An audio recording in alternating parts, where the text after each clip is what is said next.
Good afternoon, everyone. For those who don't know me, my name's Jocelyn Che, and I'm an adjunct professor in the Australia-China Institute for Arts and Culture at this university. And it's my pleasure to welcome you here this afternoon for what it promises to be a very interesting lecture. But before we begin, I would like to acknowledge that today we're meeting on the land of the Darug people, who are the traditional owners of this part of New South Wales. And I'd also acknowledge any Aboriginal or Torres Strait Islander people who happen to be here or who are living in the area, because we honour their culture and their history, which is really at the heart of Australian culture and therefore a very important part of the work of this institute. I'd also like to welcome today some distinguished guests who are present in the audience. It's a great honour to have our Chancellor, Peter Shergold, here with us this afternoon. And I'd also like to welcome Kevin Hopgood-Brown, who is a member of the advisory board of this institute, Professor Peter Hutchings, the Dean of the School of Humanities and Communication Arts, and Leanne Smith, who's the director of the Whitlam Institute. Thank you for allowing us to use your lecture theatre, Leanne. But most of all, it's my duty this afternoon to introduce our guest lecturer, who is Professor Carrillo Gantner. And he laughs when I call him professor, but he is an adjunct professor, as I am, in this institute, and there's no getting away from it. Now, Carrillo and I might say, go back a long way, although I go back even further than he does. We have, both of us, met in the context of developing cultural relations between Australia and China. I think when I was the first Australian cultural attaché in the Australian Embassy in Beijing in the 1970s, we already had some contacts. And then later on, when I was the founding director of the Australia-China Council, we met and discussed and implemented some interesting projects. I won't say anything more about that because I think that he is going to tell you about it. So let me just give you only a little glimpse into Carrillo's very distinguished career. And I need to do this because those of us who have grown up in Australia know that there is another city in this country besides Sydney, and it's called Melbourne. But we don't necessarily know too much about the strange things that go on south of the border. And Carrillo, I would say, has been at the heart of the cultural scene of Melbourne since he finished his university studies at the University of Melbourne. Amongst other things, I just mention a few. He was responsible for founding the Playbox Theatre in Melbourne in 1976.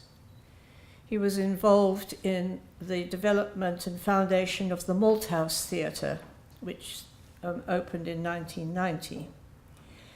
He was on the City Council of Melbourne, handling their cultural programs in the 1980s.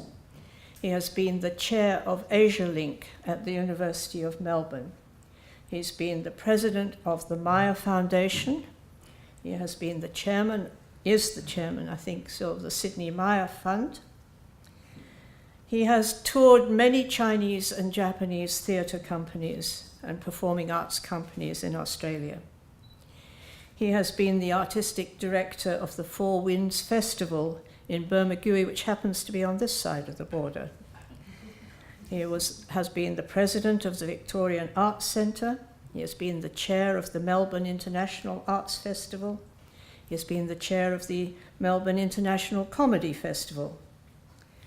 In the Australia Council, he was the chair of the Performing Arts Board, and he has represented UNESCO, the cultural network. So need I say anything more? We have a very great privilege today to hear the first lecture at this university by our distinguished adjunct professor, and I'd like you to join me in welcoming him. Thank you.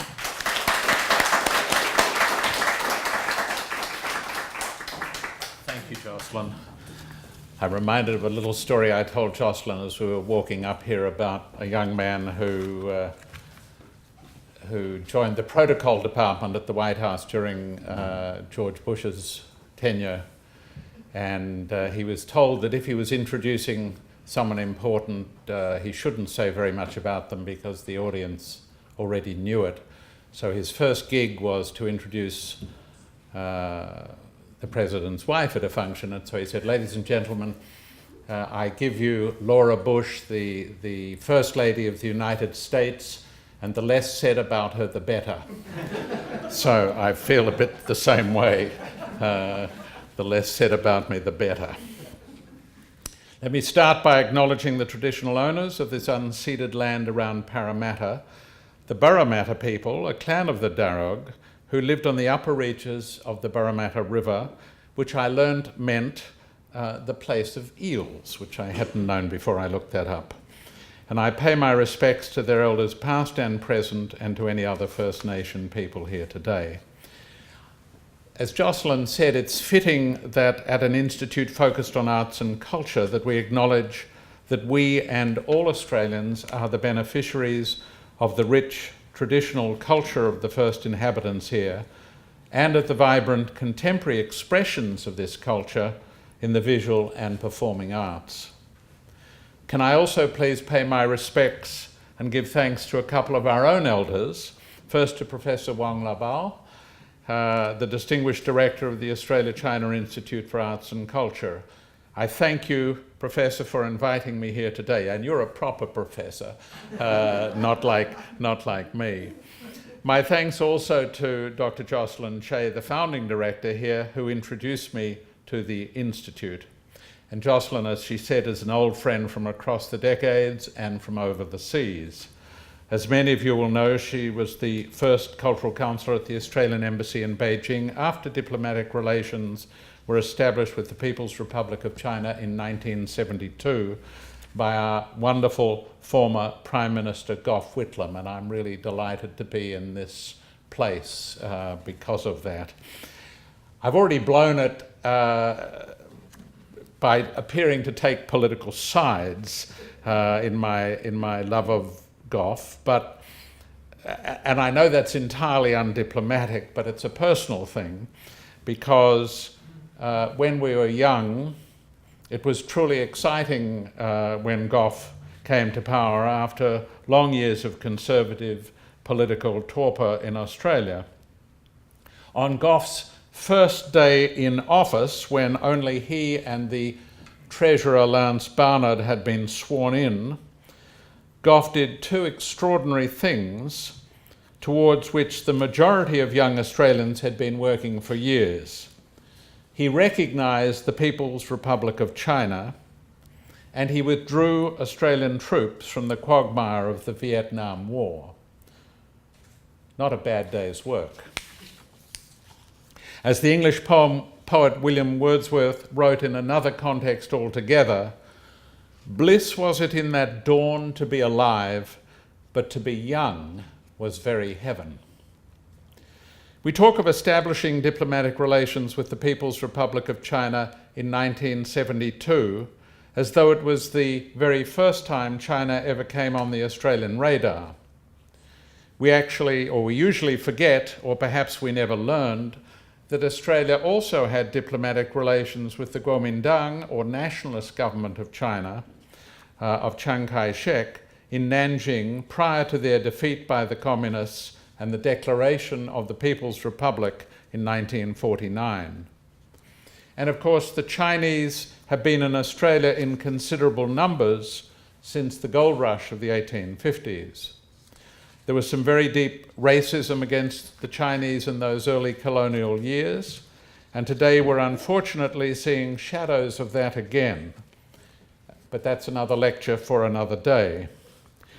I'd like first to make some introductory comments that give some context to my remarks this afternoon. The first is that my comments are already stale and entirely out of date. I'm old hat. I'm also not a scholar. I'm essentially an artist and an arts administrator with a practical bent. I like to do things, and I'm not so good at thinking about what they mean.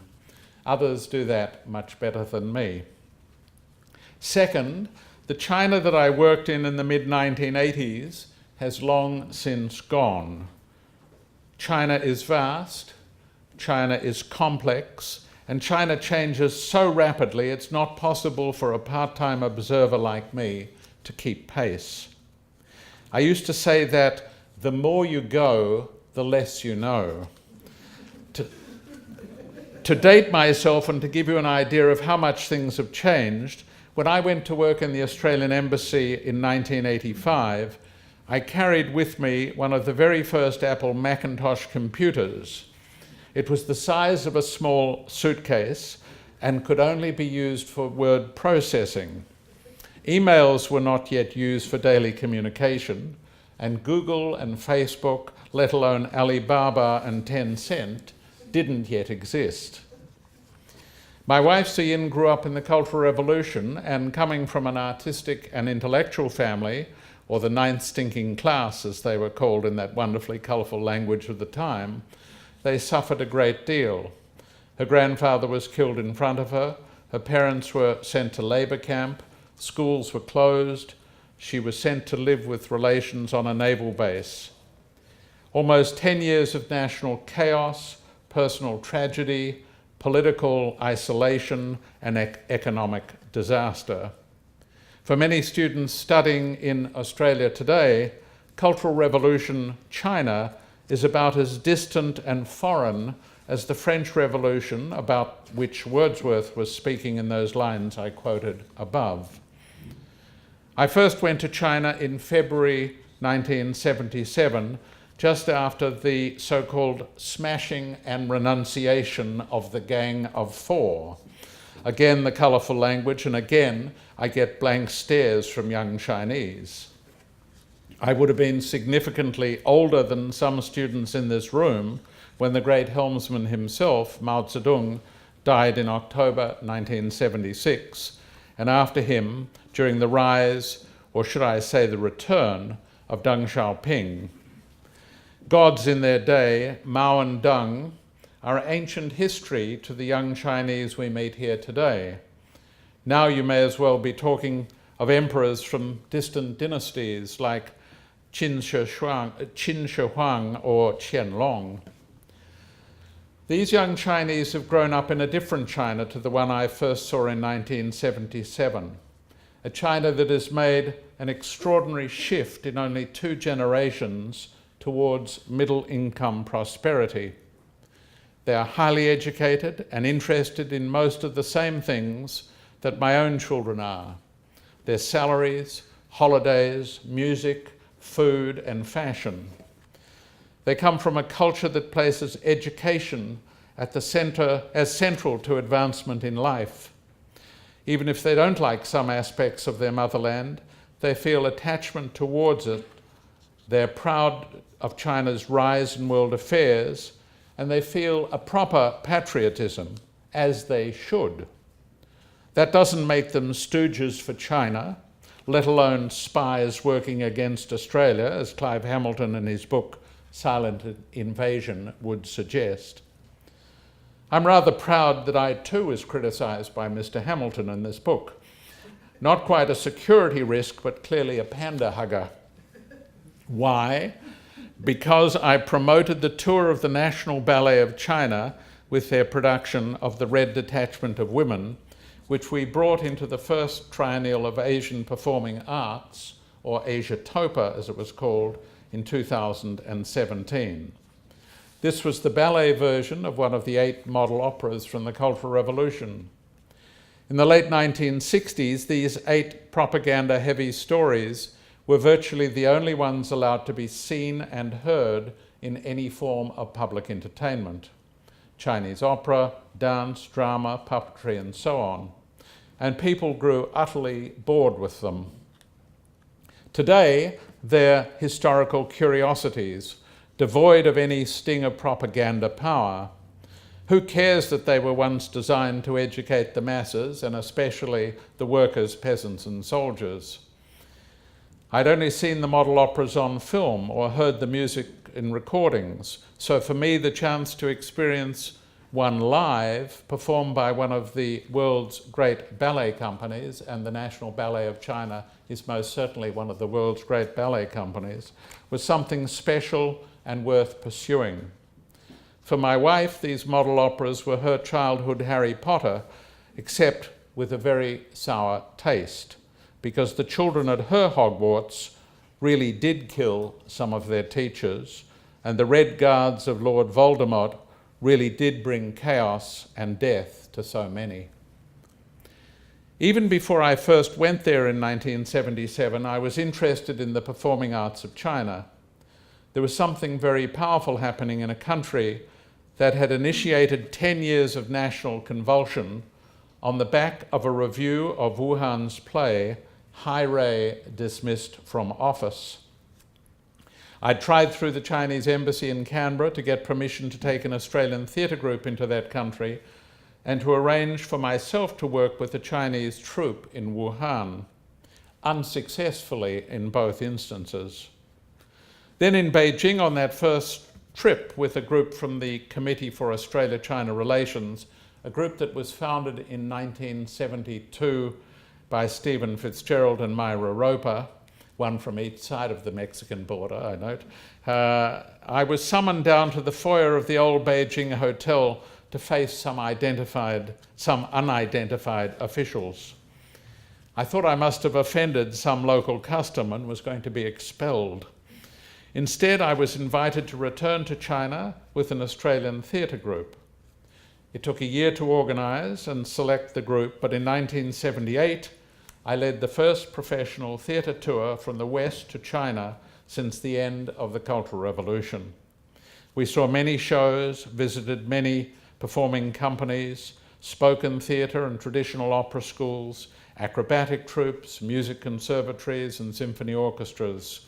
We saw an extraordinary wealth of national cultural resources, all trying to rebuild their infrastructure, repertoire and craft, and all desperate to make linkages with overseas countries and artists from whom they'd been cut off for a whole generation. There was a real desire from others at home, so I took another group of Australian theatre artists in 1979. And this same year, the Fujian Puppet Company, a small troupe of brilliant glove puppet artists, was invited by the Australian puppeteer Richard Bradshaw, who'd been a member of our first group to China the previous year, to participate in a puppet conference in Hobart. I asked if we could present them at the Playbox Theatre in Melbourne, where I was the artistic director. We did so, and with such success that at the last minute we were asked by the Chinese embassy to extend the tour to Sydney and Canberra. On the strength of this success, the embassy asked me to organise a national tour by a major acrobatic company the following year. The Nanjing Acrobatic Troupe was chosen because Victoria and Jiangsu had recently signed the first sister state agreement between Australia and China. And because this was a touring company of 50 artists and production personnel playing a week in every state capital, I invited my friend Clifford Hawking, a commercial theatre entrepreneur, to work with us. We toured the company under the banner of Play King Productions, 50% Play Box and 50% Clifford Hawking, Play King. We figured that Play King sounded somewhat like Peking or Nanking or Chongqing and was better than Hawk Box. Arising from the success of this tour, in 1983, I invited back 7 senior artists from the Nanjing Company to teach young Australians working in the recently formed Flying Fruit Fly Circus and with Circus Oz, as well as some independent theatre artists, in what became known as the Nanjing Acrobatic Training Program. This ran in Albury Wodonga for 3 months over the summer of 1983-84. The program was repeated the following year. It led directly to the formation of the National Institute of Circus Arts in Melbourne and the transformation of the Australian circus, acrobatic and physical theatre. I'm very proud of this initiative, and again, I'm grateful to Dr. Che.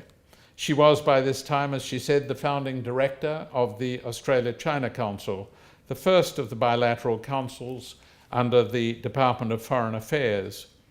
And unlike most people in both Australian and Chinese official circles, whom I tried to convince about the potential of this idea, she believed in the program, and she persuaded the Australia-China Council to invest the very first funding of $5,000 in that project. Thank you again, Jocelyn. That led to very big things. We went on to tour the Jiangsu Peking Opera Company around Australia in 1983 and to bring the Hunan Rod Puppet Company to perform in Melbourne that same year. Some years later, I also brought back teachers from the Jiangsu Peking Opera Company to work with acting and directing students at the Victorian College of the Arts. Not because I wanted to produce Australian Peking Opera performers, but because I wanted to introduce a different and non-naturalistic theatre vocabulary to some of our young artists in the hope of influencing their future work.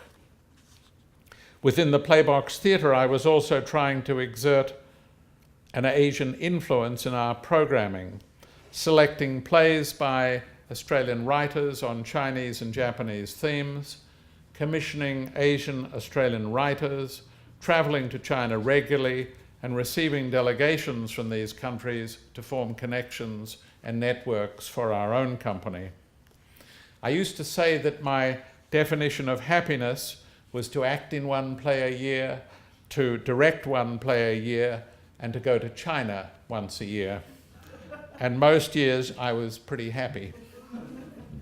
In all this work, I had strong connections with the cultural counsellors at our embassy in Beijing.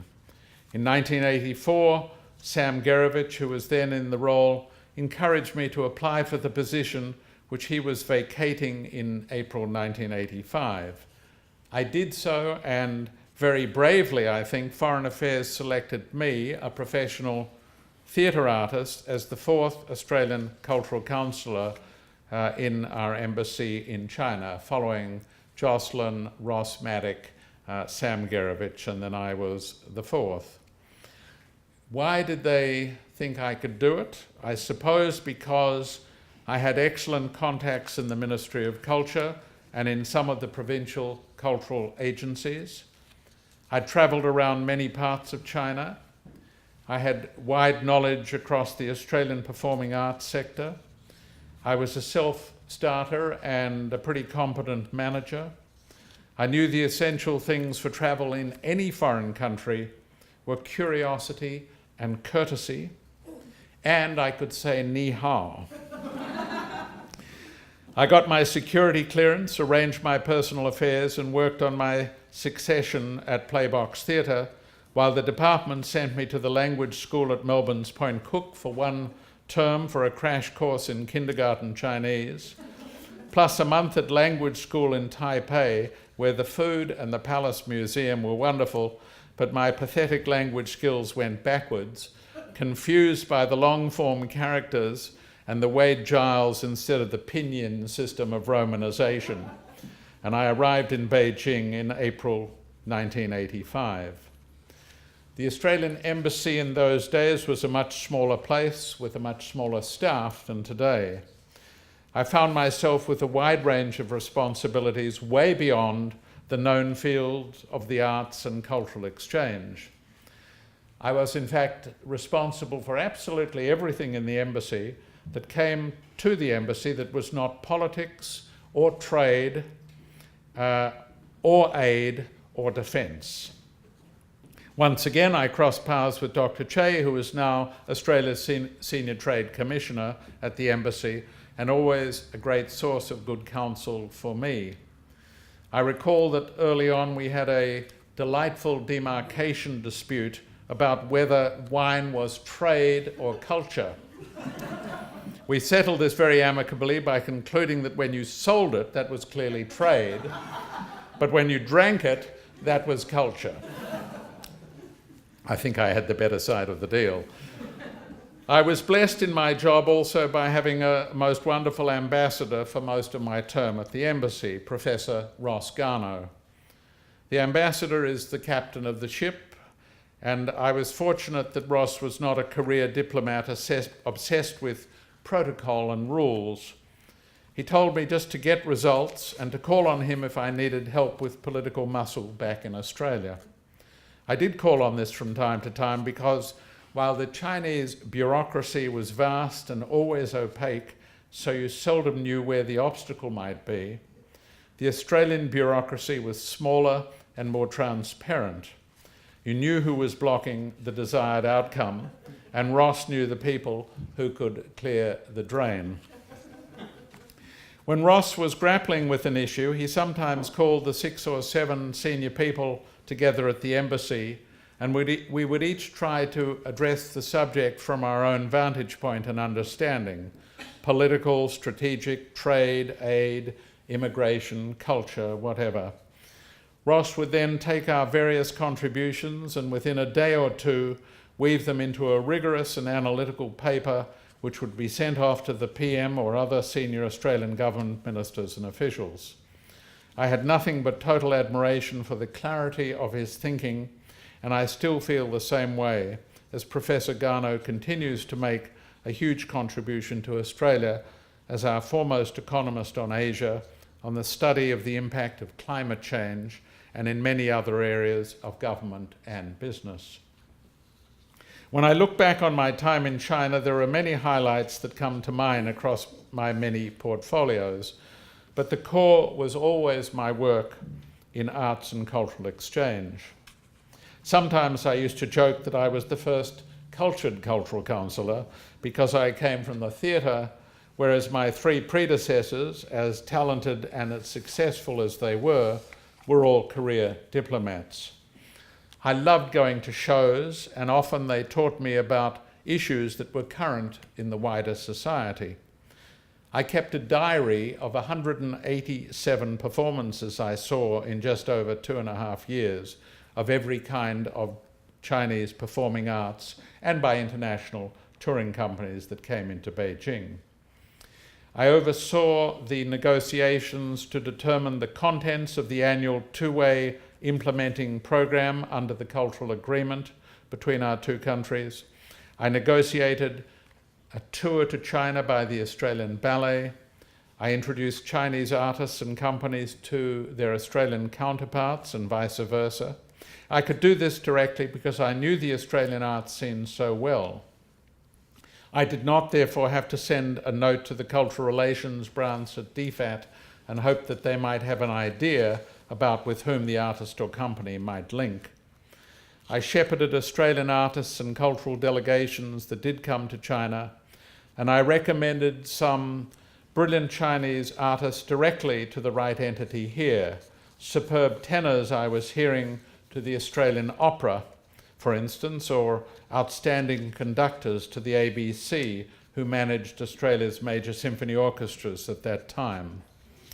I have to say that almost always they ignored my recommendations because senior Australian arts managers were appallingly Eurocentric. Sadly, this is often still the case.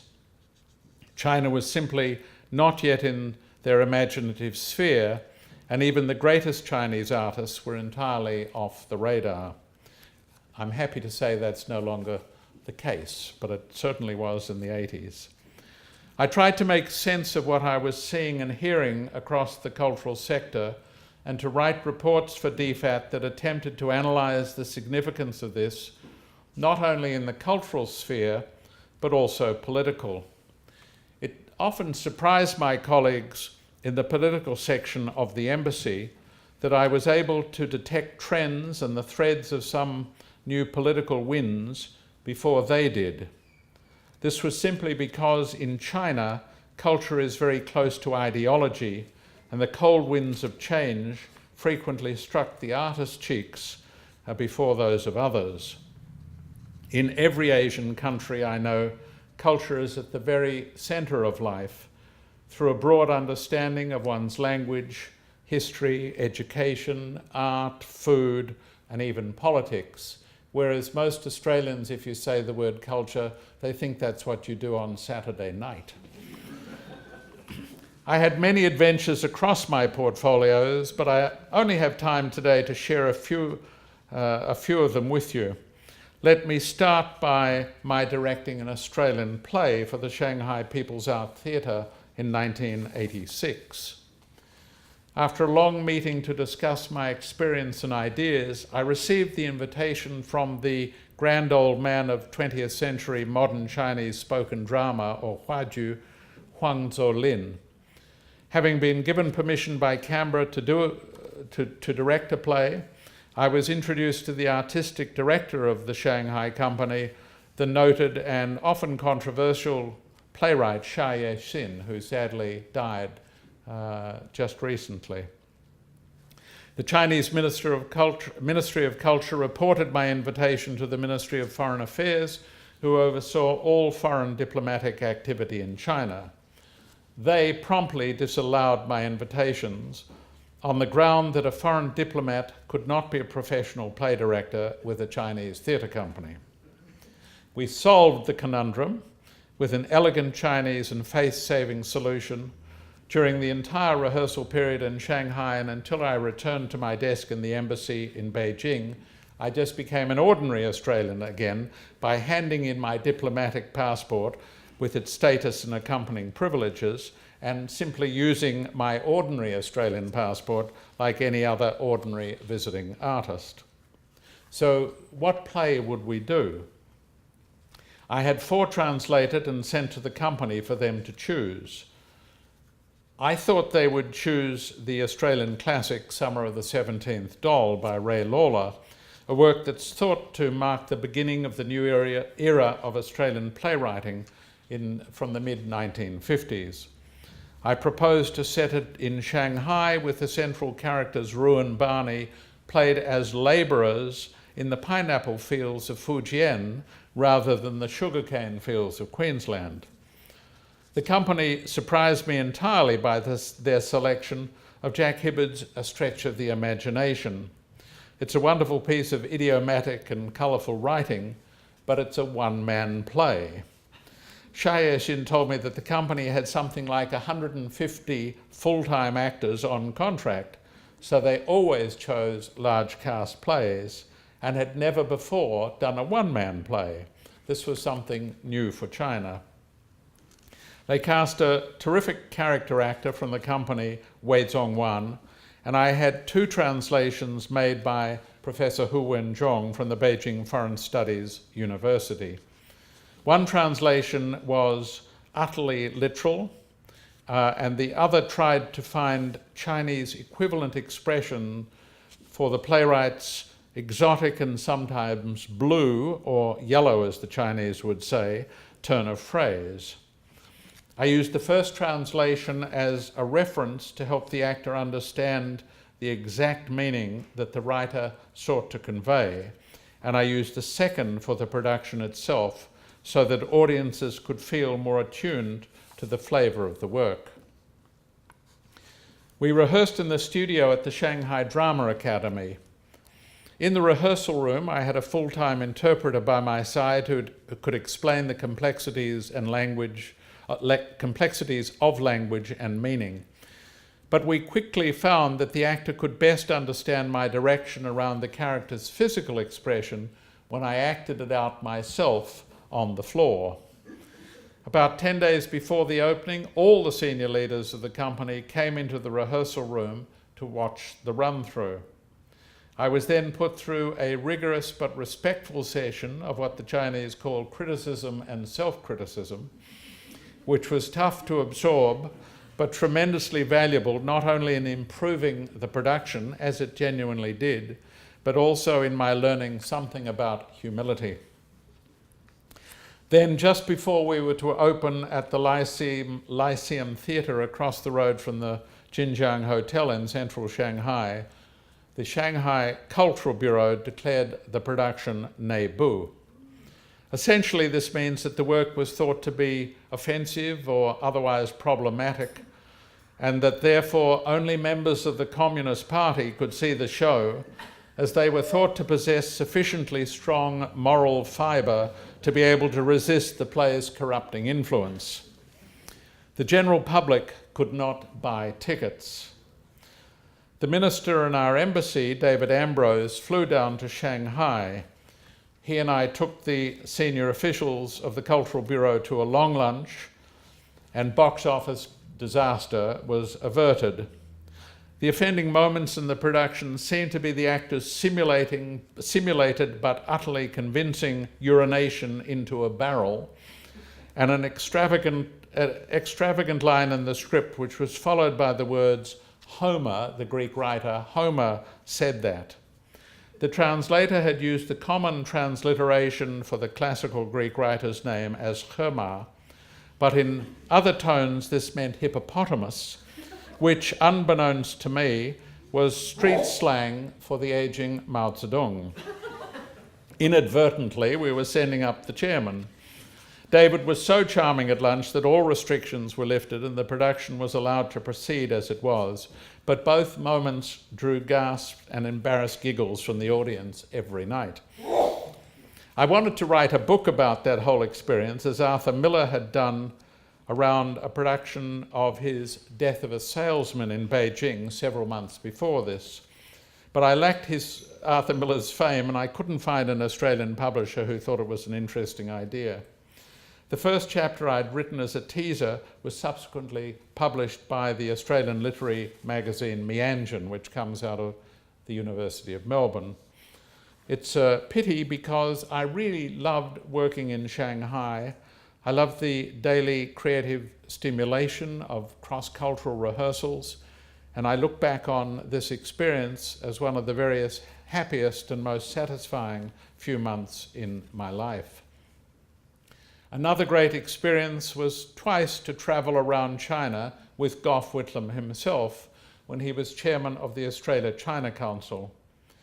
Everywhere we were treated like kings because the Chinese remembered that Gough had gone to China even before Henry Kissinger was sent as Nixon's emissary, and had brought about diplomatic recognition well before the Americans. I took notes for Gough's meetings with Deng Xiaoping, who chain-smoked and who spat into a spittoon between their chairs while Gough held his question in mid-air. And I also took the notes for his meeting with Li Peng, a dry technocrat who was no match for Gough's supple mind. I remember Gough asking Li Peng a question about UNESCO's law of the sea, and Li Peng looking around helplessly. He had no idea where that was going or where it had come from, and he turned to his advisors and they all... he said he'd have to take that one on notice. We travelled in motorcades and we were accommodated in state guest houses or the presidential suites of five-star hotels. In Shanghai, we were accommodated in the same suites with the huge black marbled bathroom that President Nixon had occupied on his visit to China in 1972. They gutted a cabin and built a special large bed for Gough when we travelled down the Yangtze on the ferry, the East is Red, number 52. Gough had a brilliant capacity to catnap between meetings. He would say, "Wake me in 5 minutes before we get there," and promptly nod off. I would wake him and I'd read the briefing notes for the next call, and I'm slightly making this up, but something like, we're visiting the Chengdu Light Industry Factory number 27. It's a joint venture between the Sichuan Department of Light Industry and the Australian company XYZ. The general manager, Mr. Wong Lee, will be receiving us. And then our red flag limousine would sweep up the factory driveway, and Goff's towering figure would step out of the car, hand extended to the receiving hosts. "Mr. Wong, I've heard so much about your distinguished career, and I've been looking forward with enormous anticipation to meeting you and visiting the great Chengdu Light Industry Factory number 27, a glorious joint venture between our great Australian company XYZ and the famous Sichuan Department of Light Industry that has contributed so much to the well-being of the people of New China." Mr. Wong reeled back, and then we were led inside for an inspection of the manufacturing processes in the spotless factory. At some point as the tour progressed, Goff leaned towards me and in a whisper and a conspiratorial voice said, "Comrade, what am I looking at?" 1988 marked the celebration of Australian, and that is true, he did ask me that, marked the celebration of Australia's bicentennial. 2 years previously, Prime Minister Hawke had visited Beijing and met with the then Chinese Premier Zhao Ziyang. Among other things, they agreed that as China's birthday present for the bicentennial, they would loan 2 giant pandas to Australia for the year.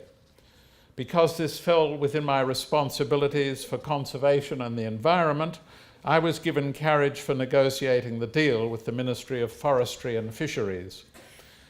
For almost 2 years, I met the Chinese officials once a month for what I used to call 3 teapot meetings, and which today would be called full and frank discussions.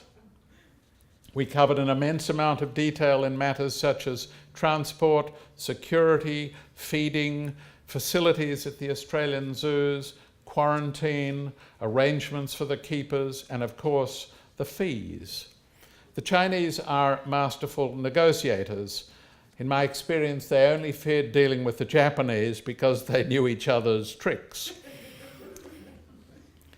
But I learned quickly, and I resisted what I regarded as outrageous rent-a-panda terms, and regularly retreated to another cup of tea and talk of friendship between our 2 great leaders and/or our 2 great peoples. And the obvious line that it was not appropriate to be offered a birthday present and then be presented with the bill. When we found that we had no agreement about certain clauses, we would have yet another cup of tea and agreed to meet again the following month. I recall at one meeting having some success about quarantine issues. When I returned the following month, a different official, I'll call him Mr. Min, arrived to greet me at the meeting room. He apologised that my regular counterpart, Mr. Wong, had had to travel somewhere and asked what had we achieved at the last meeting. I pulled out my papers and I read off the list of issues upon which Mr. Wong and I had reached total agreement. Mr. Min then adopted a solemn face and said, "Oh dear. Unfortunately, Mr. Wong was not authorised to deal with these quarantine issues. We'll have to look at those again." And so we did. And so it went month by month until the Melbourne and Sydney zoos, which had invested over $1 million each to build new enclosures, to grow the appropriate bamboos and import panda merchandise for their shops, became panicked, and both the ambassador and I received constant Australian government instructions to sign up. I refused to accept what I thought were outrageous terms. I tried to reassure the Australian parties that there was absolutely no chance that the pandas would not arrive in Australia on schedule, because this had been agreed by the 2 leaders and widely publicised. There was a serious issue of face involved. I predicted that negotiations would go to the door of the aeroplane that would be sent to collect the pandas. Then my term finished and I came home. My successor as cultural counsellor, Dr. Nick Chaucer, subsequently told me that in fact they went past that moment, because when the Qantas Jumbo arrived, and pulled up to load the pandas, the Chinese determined that it was inappropriate for the national animal to be pictured waving goodbye beside the Qantas logo. At the very last moment, they switched the loading to an Air China plane. The photographers took their pictures and the pandas flew off with their own national carrier to Tokyo, where the Qantas plane that had been following reloaded them and brought them to Australia. In 1986, I accompanied our Minister for Science, the brilliant Barry Jones, to China's rocket launching base in Xichang in Sichuan province. Australia was looking at the potential for China to launch the first generation of communication satellites on their Chinese Long March rockets. We were only the second foreign delegation allowed onto this military base, and security was very high. We did not see an actual launch, but we were taken up the launch tower and we were shown a film of a previous launch in the vast control centre with rows and rows, an airplane hangar full of computer banks. I recall that the minister spotted one man intently working at the screen of a distant computer, so trailing the delegation and our minders, the minister made a beeline for him. To the minister's delight, it turned out that the fellow was playing Pac-Man on a Taiwanese monitor, both of which Barry Jones picked up. While at Xichang, we were taken out to a Buddhist temple above a beautiful mountain lake. Suddenly, speedboats came roaring around the corner, pulling a group of water skiers. I turned to our military host to ask what they were doing in this remote location. "They're training for the Olympics," he said, to which I replied with the obvious thought that water skiing was not an Olympic sport. "Ah," he said thoughtfully, "but when it is, China will be ready." Travelling back to Chengdu on an overnight train, I was sitting having a drink with our minders from the State Science and Technology Commission for Defence. One of them asked me how I was enjoying my time as a diplomat. I said that I really loved being in China, that the job was constantly different and challenging, but that after a life in the theatre, the only thing I was struggling to come to terms with was being treated like a spy, having my phones tapped, my movements watched, occasionally being conscious of being followed in the street, the cook making notes of who came to dinner, which he had to submit to the Diplomatic Service Bureau. Initially, my minders said, "Oh, no, that couldn't happen here." But as I gave examples, they laughed and started telling me of their own experiences when they had been posted as science counsellors at Chinese embassies abroad. One small story from that night stays with me. They told me that one day the head chef had cut his hand very badly with a knife while working in the kitchen in the lower reaches of the Chinese embassy in Washington. The ambulance was there before they made the call. I used to say flippantly that diplomacy was a child's game played by adults.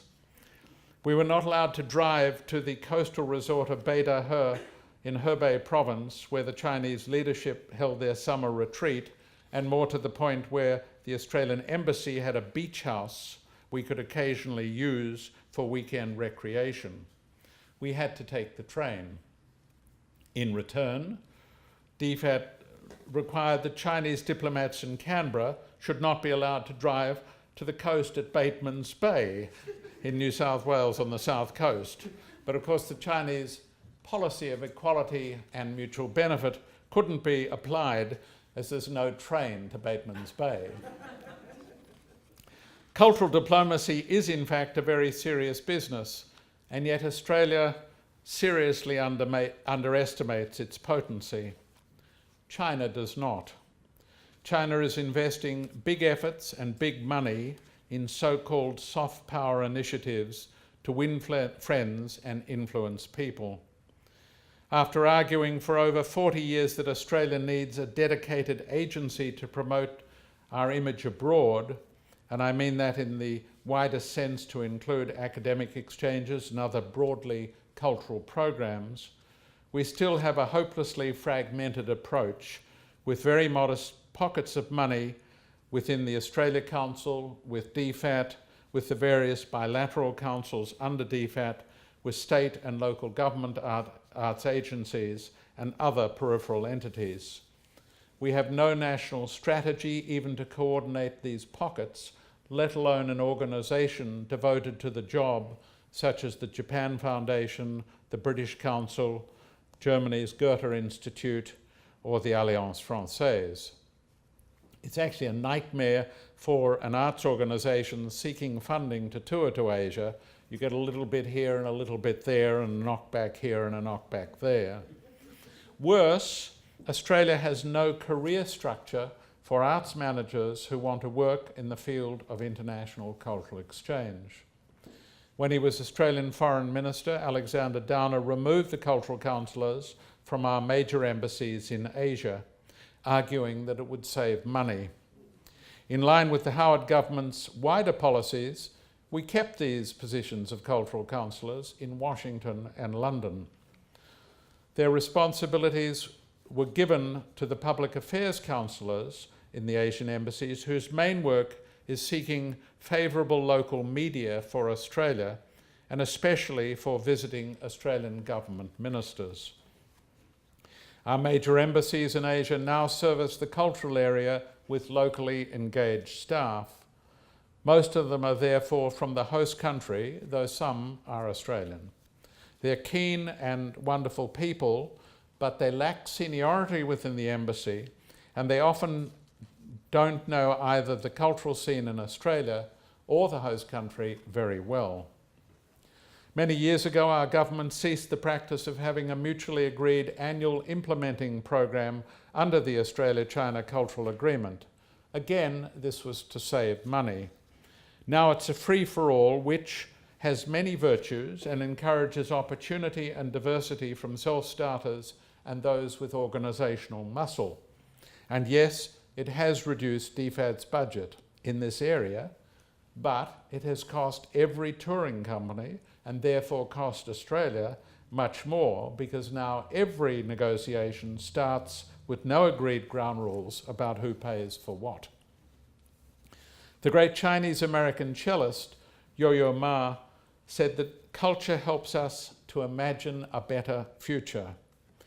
We desperately need this now when America and China are at loggerheads, when the US president is a corrupt and dismal narcissist, and the Chinese chairman of everything is increasingly autocratic and imperial.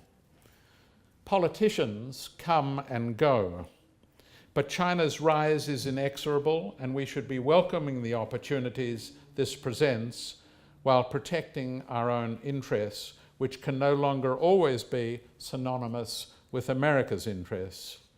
We tend to follow the US as a rather timid sycophant, when what Australia desperately needs is a more independent, informed, nuanced, and sophisticated foreign policy.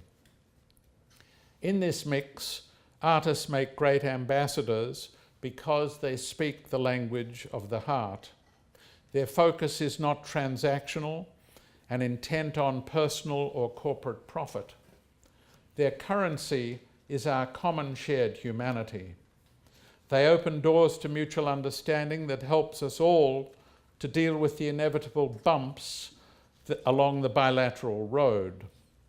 An education system that delivered young Australians with real knowledge of the language, history, and cultures of China, and I might add of Japan, Indonesia, Korea, and our other Asian neighbours, would stand us in great stead and repay any investment made to get there many, many times over.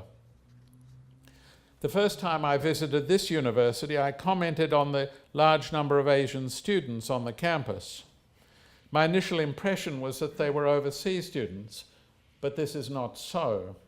They're largely Australian students who happen to be of Chinese and Indian heritage. They have settled with their families in this region of Western Sydney. They are not just new Australians, they are the new Australia. They place a high value on education as the path to advancement, and I imagine that their parents have made real sacrifices to help their children get established. I find it very moving that, therefore, that they can love pandas, or perhaps for some it's Bengal tigers, and they can love koalas at the same time. It's not a contradiction. I'm planning to come back in 100 or 150 years for a peek at the lives of the great-great-grandchildren of today's students. I will bet you that Australia will be populated by a very beautiful Eurasian and honey-coloured people. Australia will sit loosely within the Chinese orbit of influence, but curiously it will not feel all that different to the American orbit in which we now meekly circle. We will doff our hats to Beijing as we do today to Washington, and as we did for the first 150 years of our European history, to London. And having done so, we will get on with our lives and go about our business as usual, though now much more closely integrated with our regional neighbours, and not least with Indonesia.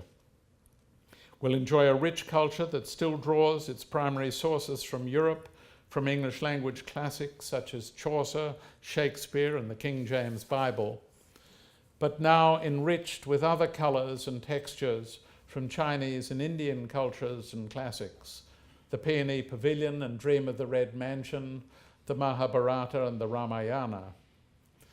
Australian politicians like to boast that we are the most successful multicultural society on earth. I'm not sure that some current behaviours warrant such self-congratulation. But if, however, we do get to the place I'm envisaging, we will truly be the envy of the world. Thank you. I think you'll agree that Professor Gantner has left us with a great deal to think about. And I'm going to open the floor for questions shortly, but I feel, as the invited moderator of this afternoon's lecture, I'd like to, as I've got the microphone, to make some comments. And I think to me there are a couple of points that stand out from what we've heard this afternoon. First of all, you can see there's always a kind of tension between what comes down from above, from the government, or the directions that we're given, or the programs that are proposed, and what comes up spontaneously from us small people who are actually living and breathing and experiencing, who are in fact the culture of the country, because that's culture with a little c and not with a big C. So I've heard in the lecture that just now both sides of this, and I think we can learn a lot from both sides of Carrillo's experience. But I am more focused on his interest and engagement with China and on the creativity that has unleashed.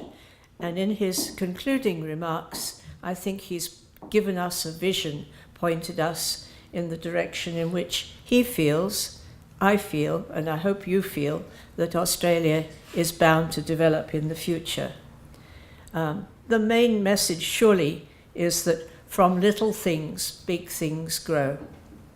Who would have thought that the visit of the Fujian Puppet Theatre, by no means a famous theatre group in China, we would have seen so many other exchanges in performing arts develop over the decades since then. I think most people in this room may know that this institute has now commenced a master degree program in China cultural exchange. And there was a reference somewhere in the lecture this afternoon to there not being really a career structure for people who are engaged in the management of cultural exchanges in China. What we at this university, in this institute, are trying to do is something truly unique. That is to provide people with the theoretical and practical experience and training that they will engage in this very important task of proposing and managing and making successful cultural exchanges between this country and China and probably other parts of Asia. And in this process, just my final observation, we hear a lot these days about globalization. People talk about a globalized culture, how this is influencing all aspects of our life. But when you really think about what is meant by globalization, we're taking just a one-sided view of what that means. It seems to mean that the rest of the world will become more like us, more like the European, American culture. But this is, if we really free our minds up, what we can see now is that globalization doesn't just mean that there has to be a one-way development. China also is becoming more globalized. That doesn't necessarily mean China is becoming more like us. We're going to, as has been said, we may in the future be paying more respect to what's happening in China than what is happening in London. Let's not think about globalization as just a one-way process, but let's try and make a success of it. That's my comment on the lecture. But enough of what I have to say. I'm sure you also have queries and comments, and I understand that Carrillo is very happy to take those and respond to them. So I'd invite him to come back to the microphone. And I think we have a roving mic. Is someone in charge? Yes? So if you wish to ask something, please put your hand up and we'll bring the microphone to you. Could I ask you, please, to identify yourself and to keep your questions short, because we don't have time for a second lecture. Thank you. So do I have a first question here? Yeah. Thank you very much, Professor Gantner. Kevin Hobgood-Brown. Really fascinating, wonderful presentation. Thank you. And I think we all share your vision for the future. My question is, as you pointed out, we're more Asian now than we've ever been. And you look around and you see all the wonderful examples of Chinese influence on our culture and our lives. Yet in the last 2 to 3 years, there's been a well-publicized freezing of the relationship at the top level, where you've had somewhat gratuitous, in my view, negative comments about China. How do we square those two things, or can they be squared? Thank you. This is something we talk about a lot. I have two theories.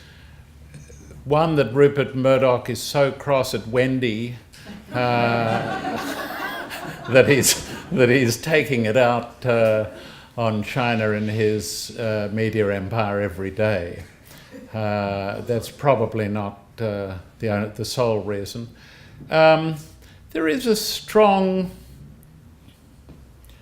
streak of racism in Australia, and it's coming out in unfortunate ways at the moment.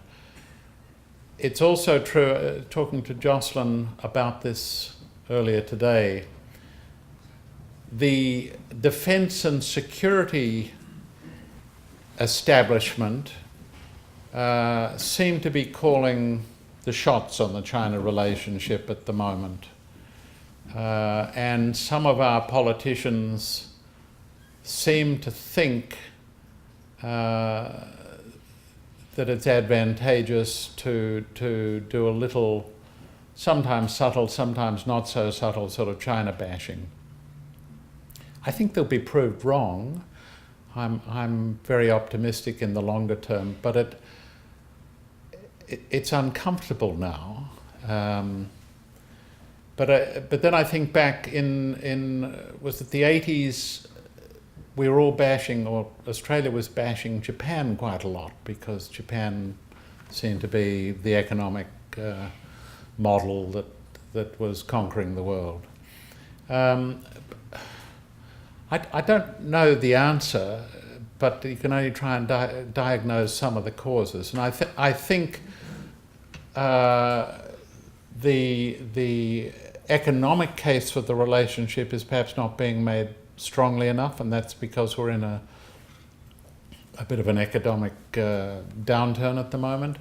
And the cultural or people-to-people or non-strategic, non-political, non-economic case is certainly not being made strongly enough by all of us who work in the field and all of the students who will come out of this university. You have a responsibility to help us argue the case. And according to the last census, I think it was 1.2 million Chinese, people of Chinese origin in this country now, and that's growing quickly. So speak up. Help us do better. Jing Han from School of Humanities and Communication Arts. Following on Kevin's question about we are closer to China as Australia and sense of insecurity in China bashing in relation to all that, my question is about China influence and China interference. Sort of there is a line in between, but sometimes it's a subtle line. My question is, like, because it's China influence or China interference, if it wasn't China, if it was American, so American influence or American interference, so people in Australia would take it differently. So I just want to hear your view on the current claim of a China interference. We read often about Huawei and claims that somehow the Chinese are going to, bug every mobile phone in the country, and this is a threat to us. I'm sure my Apple phone is being bugged now by the Americans, and Facebook is selling our data to help Mr. Trump get elected. Frankly, China doesn't need Huawei telephones. They're much more sophisticated than that.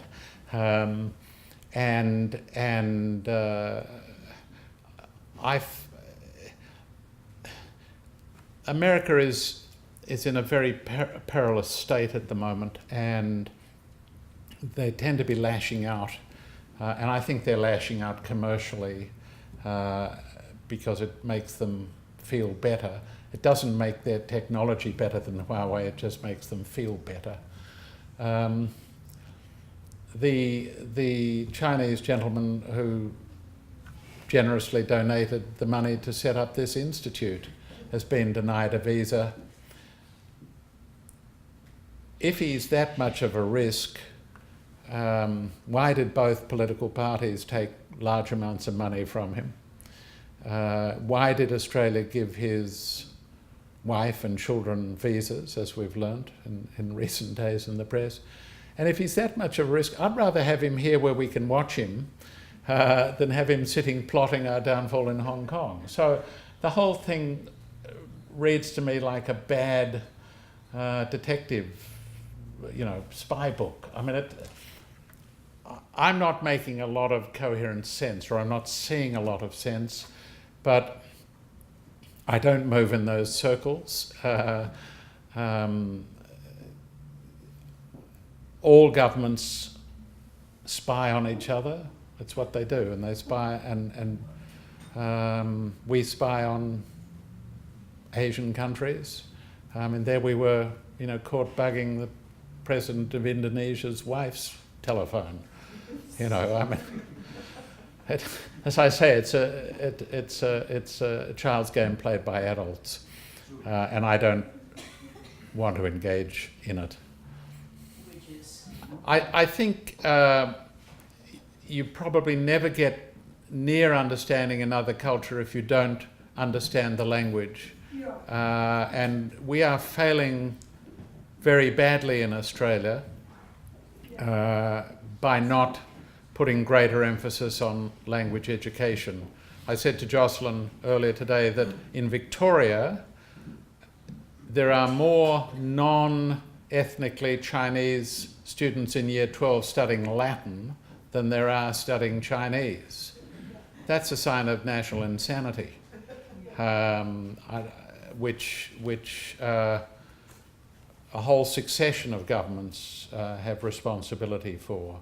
So I agree with you that the study of language, and in Chinese, because of the structure of characters, the way into that, and I'm the first to admit that I have failed in that area, so I apologize. Ye Qin from Vermilion Art. Thank you very much, Professor Gantner, for wonderful insight of early days of China-Australian exchange. Really, interested and inspired. I'm very impressed by all of your presentations, particularly part of creative art and the relationship between Australia and China. You mentioned about artists, common currencies, common humanity. As running a small boutique gallery, I really truly believe that's true, because I communicate with Chinese artists on daily basis, and there is no barriers between Chinese artists or Australian artists. The art is for everyone. True art, good art is humanity is the first thing. The second thing you mentioned about, we worship, Australians, Western countries worship Shakespeare. Just a few days ago, I was in Opera House to see Tang Xianzu, who is the author of Pavilion, Peony Pavilion, 牡丹亭. And in the audience, many friends here may maybe seen that as well. Actually, at least 95% audiences in the whole Opera House were Chinese rather than, Australians, Australians, I mean. So hope one day, as you said, your vision can come true and we have a more mixed audience to see Tang Xianzu. So my quick question, Jocelyn, I'll be quick, is in the budget day, I believe there is a new announcement of a Australian-China Foundation replacing Australian-China Council, and the budget increased to 44 million, something like that. I'm interested in your view on, this new foundation, or any audience have comment about their impact on Australian-China cultural exchange. Thank you. Yes, again, Jocelyn and I were talking about this at lunchtime. It is brand new. It's $44 million. I think it's over 5 years or 10 years. The governments always like to put a period of years because the number sounds bigger. Frankly, I don't know what it's going to do. It feels a little... We both received a similar letter from the department saying, here's the announcement, there's going to be a new council. The chairman of the former Australia-China Council, Warwick Smith, is chairman of the new foundation. There's no other indication of who the membership are or who the members will be. It says it will cover the broad areas that the Australia-China Council used to cover and be even wider. And then it says, and we would appreciate your suggestions. So I don't think they know what it is yet. It feels very much like an election bone that's been thrown out to allow the government to say, see how active we are in our dealings with China and what good friends we are. But as Jocelyn said, they're throwing a lot more money to other parts of the relationship which are concerned with defence and strategic and security issues. So on that note, which is both, let's watch this space. Let's hope for the best. I'm afraid we have to leave it for tonight, but I'd like to thank you all for coming, and I'd like you to join me in thanking Carrillo for his lecture.